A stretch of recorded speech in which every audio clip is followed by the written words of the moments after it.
Começando com as notícias de economia, ontem, um dia muito positivo no mercado financeiro, que foi puxado pelas empresas de tecnologia e, sobretudo, pela Apple, que lançou um novo dispositivo de realidade virtual que criou esse burburinho sobre o qual o mercado se apoiou ontem. O principal evento negativo de destaque foi a queda da moeda turca, que atingiu um novo valor recorde de desvalorização. O mercado financeiro punindo a Turquia pelo resultado contrário ao seu interesse na última eleição. Queria mostrar aqui uma curiosidade de um grande golpe financeiro que aconteceu na Coreia do Sul. A gente às vezes fica espantado com a quantidade e a criatividade dos golpes financeiros bolados aqui no Brasil, mas a verdade é que isso não é exclusividade nossa. E esse golpe em questão conseguiu levantar mais de 6 bilhões de euros,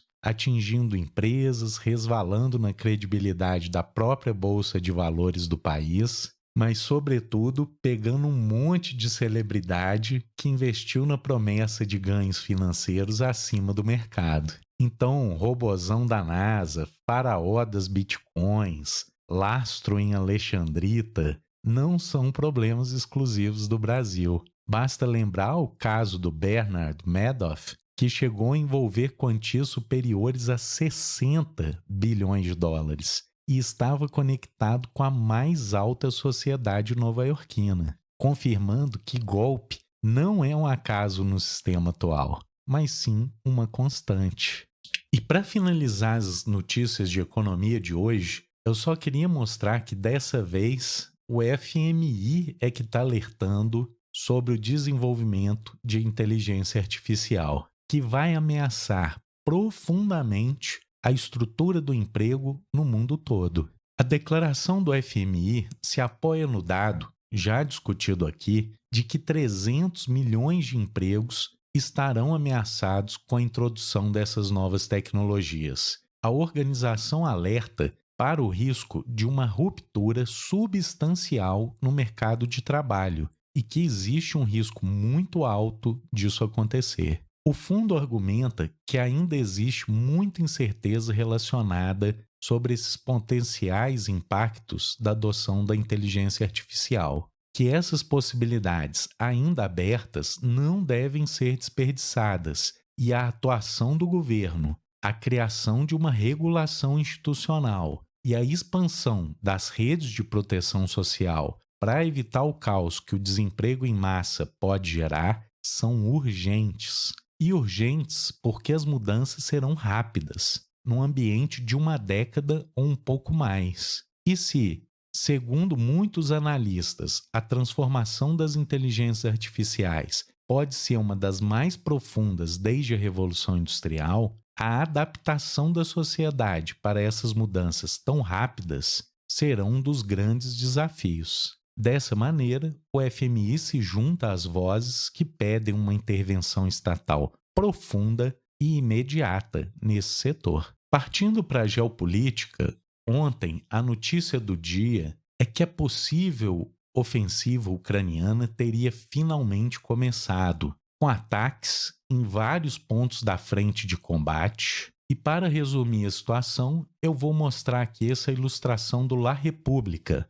mostrando esses 3 pontos aonde teriam se dado o início da ofensiva ucraniana. E aqui eu queria chamar a atenção de que o La República foi o mais empolgado com os resultados de ontem, mostrando inclusive com essa seta azul que o principal objetivo da Ucrânia seria abrir uma fenda até Mariupol, impedindo a ligação terrestre por esse corredor que conecta a Rússia com a Crimeia. No entanto, os jornais americanos foram bem mais contidos que o italiano, destacando que o exército ucraniano negou o início da ofensiva e só disse que as ações ofensivas do país na região de Donetsk encontraram uma resistência ferrenha. Segundo o Washington Post, essas ofensivas ucranianas conseguiram avançar de 200 a 1.600 metros ao norte de Bakhmut e entre 100 e 700 metros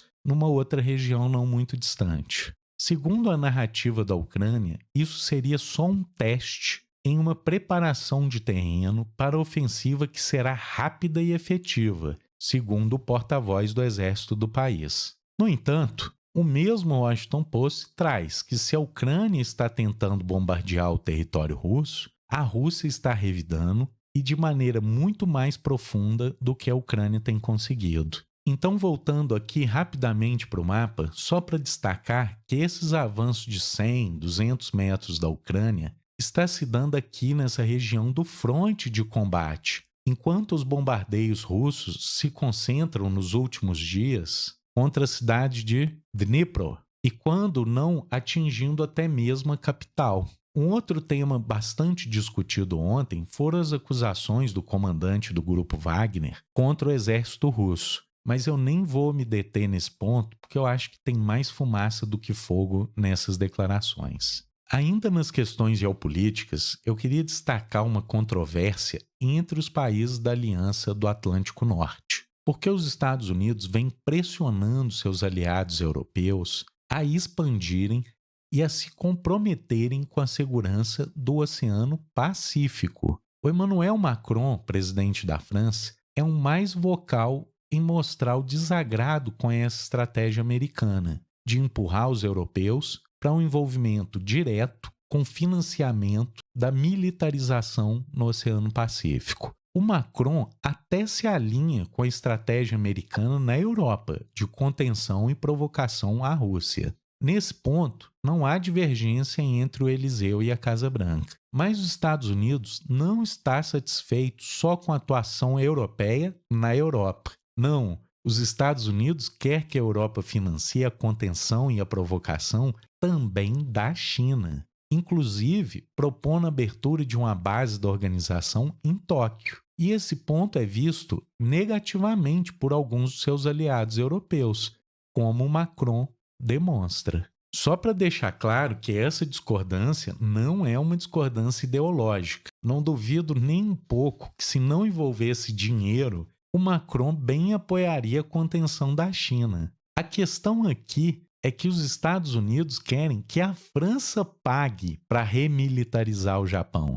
E aí sim se encontra o motivo da controvérsia. O presidente da França responde que a OTAN deve focar no Atlântico Norte, como sugere o nome da organização, pois o passo de recrudescimento dos conflitos no continente europeu já está cobrando um alto preço social dos cidadãos do continente. Imagine o que não aconteceria caso houvesse uma ruptura das relações com a China nesse momento de fragilidade econômica que já está passando o velho continente. Partindo agora para uma notícia sobre a situação das emissões de gases de efeito estufa, que atingiu o nível recorde no mês de maio, ficando 50% acima dos níveis de concentração desses gases na atmosfera do que era observado antes da Revolução Industrial. A correlação entre a concentração de CO2 e a temperatura média do planeta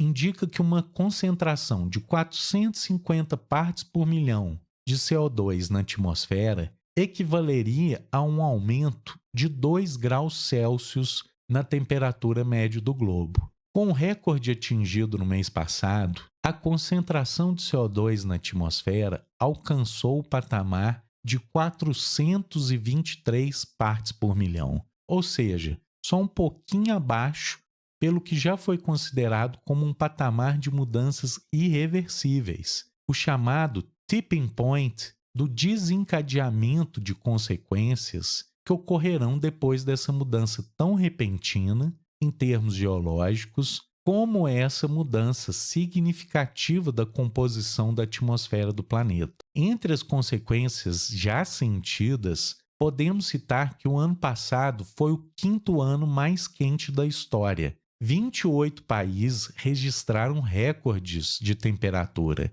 atingindo mais de 850 milhões de pessoas que tiveram um ano mais quente de suas vidas. Grandes incêndios no Canadá, seca na Europa, de gelo acelerado que intensifica inundações, só para ficar em alguns exemplos recentes. E essas consequências se sentem também em lugares inesperados, como esse dado que o Financial Times traz, mostrando que um lugar que tem visto o debate sobre responsabilidades dos impactos ambientais mais crescer são os tribunais, em particular nos Estados Unidos, que já se deparam com mais de uma centena de casos sobre o tema por ano, enquanto esse volume de debates judiciais não para de crescer, lá nos Estados Unidos e no mundo. E para finalizar por hoje, queria mostrar essa notícia que saiu no principal jornal da capital americana, o Washington Post, falando que na próxima pandemia,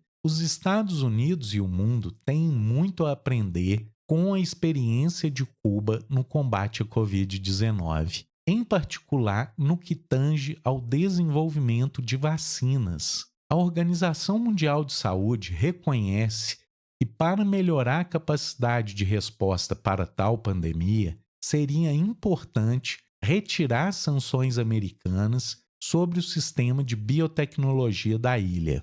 O sistema cubano é hoje uma alternativa de ponta para o desenvolvimento de vacinas e tratamentos que custam muito caro na indústria farmacêutica ocidental. O próprio presidente americano, Joe Biden, já admitiu que um desenvolvimento mais rápido de uma vacina contra a Covid poderia ter poupado 300 mil vidas nos Estados Unidos e mais de 1,5 milhão no mundo se a vacina tivesse ficado pronta antes da disseminação da variante Omicron em 2021. Cuba poderia ter ajudado a evitar essas mortes, caso não sofresse um embargo que dificulta o desenvolvimento do setor farmacêutico na ilha. Segundo o Washington Post, Cuba desenvolveu com 50 milhões de dólares, um valor ínfimo comparado aos bilhões despejados nas grandes empresas americanas.